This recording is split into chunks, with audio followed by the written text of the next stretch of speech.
சிந்து பைரவி சீரியல்ல இனிய எபிசோட்ல என்ன நடந்திருக்கு அப்படின்னு பார்த்தீங்கன்னா, இப்ப சிவா கோர்ட் கூடுறதுக்கு முன்னாடி சிவா கிட்ட போய் சினேகா, சினேகாவோட அப்பா, சிவாவோட அம்மா இவங்க எல்லாருமே பேசி பார்க்குறாங்க.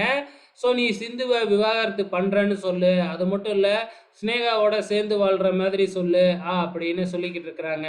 அதுலயும் சினேகாவோட அப்பா வந்து பார்த்தீங்கன்னா, என் மகள மட்டும் நீ கல்யாணம் பண்ணிக்க. எல்லாமே உனக்கு தான். அப்படி இப்படின்னு ஏதேதோ சொல்லி பார்க்குறாப்புல. ஆனா சிவா எதுவுமே சொல்லாம அமைதியா இருக்கிறாப்புல. இங்க கோர்ட் ஆரம்பிக்க போறதுனால எல்லாருமே உள்ளார போறாங்க. சிந்து மட்டும் கோர்ட்டுக்கு வராம கோயிலுக்கு போயிட்டு, அங்க போயிட்டு வந்து வேண்டுதல் பண்றேன் அப்படிங்கிற பேர்ல ஏதேதோ பண்ண ஆரம்பிக்கிறாங்க. இப்ப பூசாரி கிட்ட போயிட்டு வந்து பார்த்தீங்கன்னா, நான் தீச்சட்டி தூக்கணும். அதுக்கான ஏற்பாடு செய்யுங்க அப்படிங்கிற மாதிரி சொல்றாங்க. ஏம்மா அந்த வேண்டுதல் எதுக்காகம்மா பண்ற?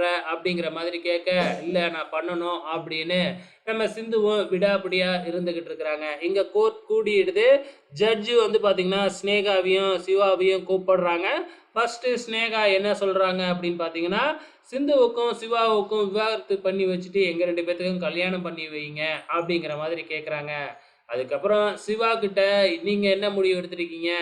கவுன்சிலிங்லாம் போயிட்டு வந்துட்டீங்கல்ல? அப்படின்னு கேட்க, போயிட்டு வந்துட்டோம் அப்படின்னு சொல்லிட்டு, இது வந்து என்னோட மனசாட்சிக்கு கட்டுப்பட்டு தான் நான் எடுத்திருக்கேன் அப்படின்னு சொல்லிட்டு, என்னால சினேகாவ ஏத்துக்க முடியாது அப்படின்னு சொல்லிட்டு, நான் 3 வருஷம் சினேகாவ காதலிச்சது உண்மதான். கல்யாணம் பண்ணிக்கிறேன்னு வாக்கும் குடுத்தேன். ஆனா, என்னால இப்ப ஏத்துக்க முடியாது. அதற்கான தண்டனைய நான் ஏத்துக்கிறேன் அப்படிங்கிற மாதிரி சிவா சொல்லிடுறாப்புல. சிவா இப்படி சொன்ன உடனே சினேகாவுக்கு பயங்கரமா கோபம் வந்து, "நீங்க இவருக்கு என்ன தண்டனை குடுத்தாலும் என்னால ஏத்துக்க முடியாது. ஏன்னா நான் அந்த அளவுக்கு பாதிக்கப்பட்டுருக்கேன்." அப்படின்னு சும்மா வீர வசனம்லாம் சினேகா பேசிக்கிட்டு இருக்கிறாங்க. உடனே சினேகாவோட வக்கீல் என்னடான்னா, ஏந்திரிச்சு, "அப்படின்னா சினேகாவோட நஷ்டத்துக்கு ஈடா ரூ. 30,00,00,000 நீங்க வாங்கி தரணும்." அப்படின்னு ஜட்ஜு கிட்ட சொல்லிக்கிட்டு இருக்கிறாங்க. இந்த பக்கம் நம்ம சிந்து அக்னி சட்டிய தூக்கிக்கிட்டு அப்படியே வலம் வந்துகிட்டு இருக்கிறாங்க கோயில்ல. இப்ப நம்ம சினேகா ஒருத்தன லவ் பண்ணி ஏமாத்திட்டதா ஒரு கேஸ் போய்க்கிட்டு இருக்கு இல்லையா?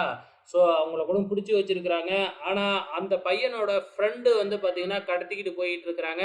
சினேகாவோட அடியாட்கள். எப்படியோ அவங்க கிட்ட இருந்து தப்பிச்சு அவரு ஓடி வர்றாப்புல. அவரு ஓடி வர்றவரு எங்க வர்றாரு அப்படின்னு பார்த்தீங்கன்னா, கரெக்ட்டா நம்ம சிந்து அக்னி சட்டி தூக்கிக்கிட்டு போற கோயிலுக்கு தான் வராப்புல. அவரு ஏற்கனவே சினேகாவ, சிந்து இவங்க எல்லாத்தையும் சினேகா மட்டும் இல்லாம, சிந்து, சிவாவையும் சேர்த்து வச்சு பார்த்துருக்காப்புலயாட்டுக்கு. ஸோ, அதனால சிந்து கிட்ட வந்து பேசுறதுக்காக வராரு. ஸோ, இதுக்கப்புறம் என்ன நடக்க போகுது அப்படிங்கிறது நமக்கு நல்லாவே தெரியும். வெயிட் பண்ணி பார்க்கலாம்.